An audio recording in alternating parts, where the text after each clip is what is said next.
লেবুর হালি ১০০, অন্যান্য পণ্যের দামও ঊর্ধ্বমুখী এমন গুঞ্জন ওঠা মাত্রই বাজারে সাঁড়াশি অভিযান, দোকানে দোকানে গিয়ে চলে তদারকি।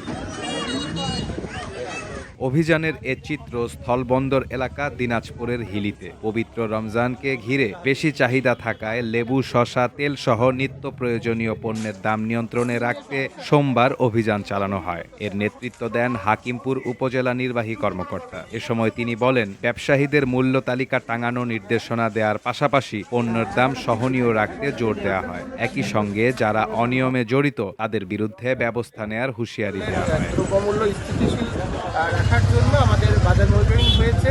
কয়েকটা পণ্য যেমন লেবু ছিল, শসা বা খিরই এবং তেলের একটা সংকটের বিষয়, এইগুলো বিষয়ে আমরা পর্যবেক্ষণ করলাম। প্রথম দিন হুঁশিয়ারি দেওয়া হয়েছে, পরবর্তীতে আইনগত ব্যবস্থা ও জরিমানা করা হবে। বাজারে নিত্যপণ্যের দাম স্বাভাবিক রাখতে অভিযান চলবে বলে জানিয়েছেন উপজেলা নির্বাহী কর্মকর্তা। ডেস্ক রিপোর্ট, দৈনিক ডেস্টিনি।